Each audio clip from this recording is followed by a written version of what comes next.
tous ces idoles que tes parents ont adorés.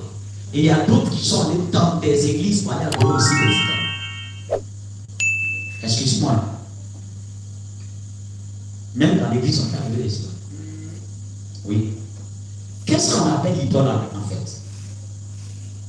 Tout ce que vous mettez entre vous et Dieu est une idole.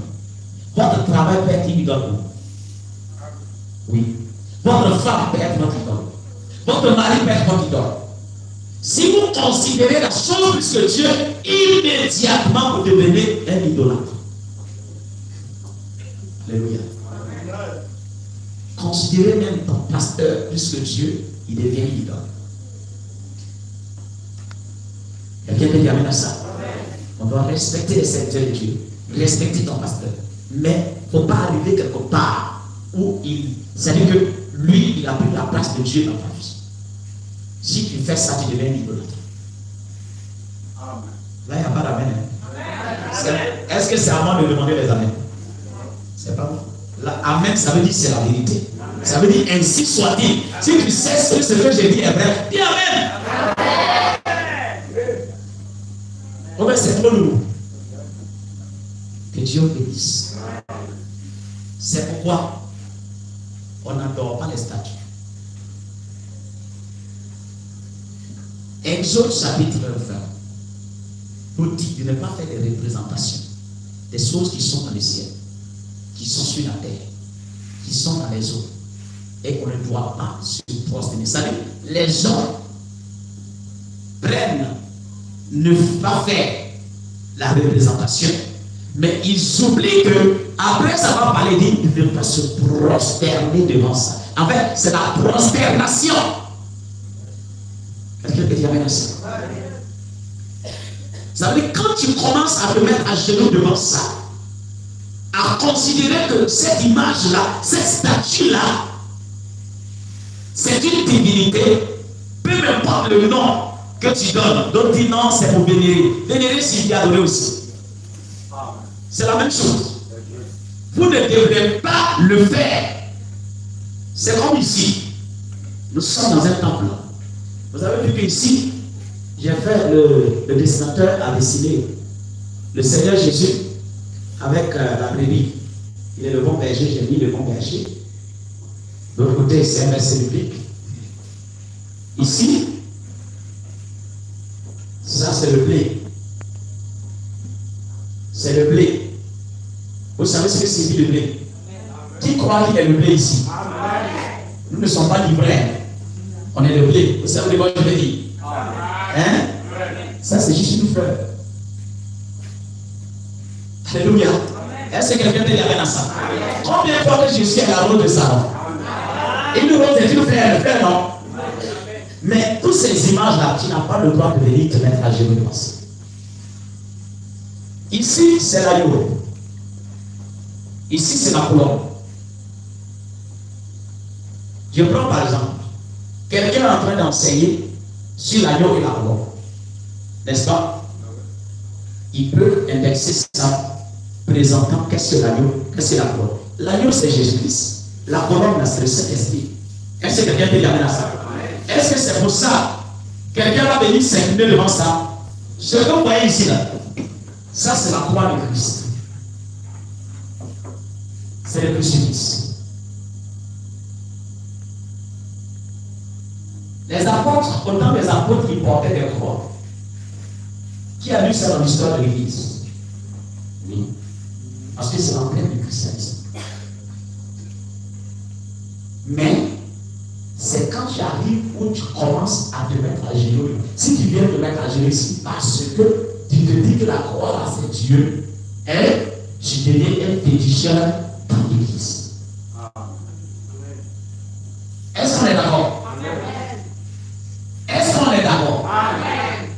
Bon, maintenant il y a beaucoup d'images. Ça que vous voyez là, ce n'est pas une photo mais c'est un dessin. C'est un artiste qui s'appelle Hoffman. C'est lui qui a imaginé la représentation du Seigneur Jésus. Et il a reproduit ça comme un dessin. Ce n'est même pas une photo, mais un dessin.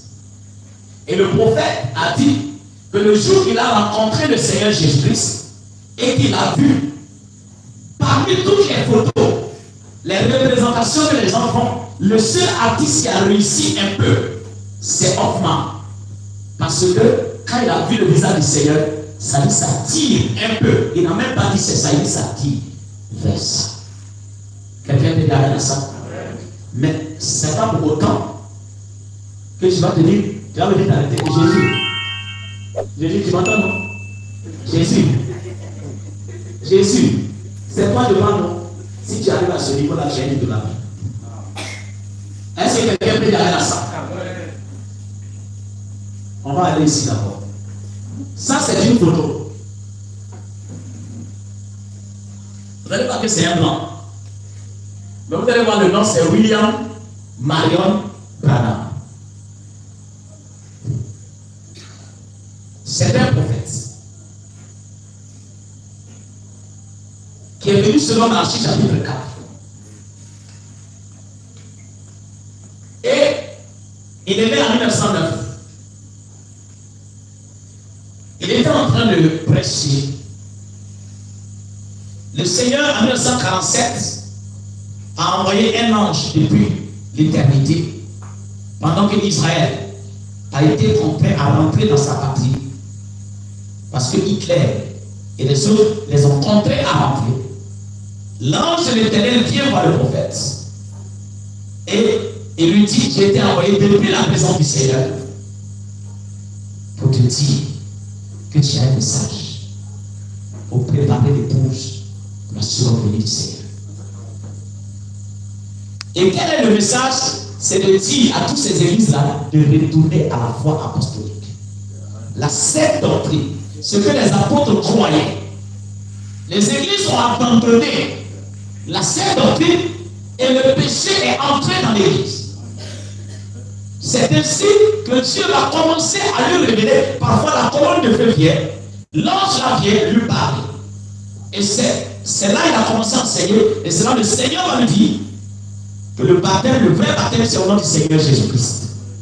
Pourtant, les églises faisaient le baptême au nom du Père et du Fils et du Saint-Esprit. Et scripturalement, il commence à démontrer ça publiquement que le baptême, c'est au nom du Seigneur Jésus-Christ. Le Seigneur commence à lui montrer comment est-ce qu'aujourd'hui les gens ont pris le parler en langue comme un signe initial que quelqu'un a le Saint-Esprit. Le Seigneur dit non. Le parler en langue, c'est un don. Mais ce n'est pas le signe que quelqu'un a le Saint-Esprit. Parce qu'un démon peut parler en langue. Est-ce que quelqu'un peut dire à ça? Et que si quelqu'un parle en langue, il va avoir un interprète. À moins que tu sois seul. Et ça, 1 Corinthiens chapitre 14 le demande. Le Seigneur va lui montrer. Il dit l'ange là vient parfois et il lui montre. Voilà tel passage. La plupart, parce que c'est quelqu'un qui n'a pas allé loin à l'école, il a seulement fait que ce 2 versets 7, 1 de la Bible. Au début, quand il a commencé à prêcher, il ne pouvait pas lire. Il dit c'est sa femme qui lisait et il prêchait. Jusqu'à ce que le Seigneur vienne ouvrir ses yeux et il a commencé maintenant à lire comme il se doit. Donc, quand il a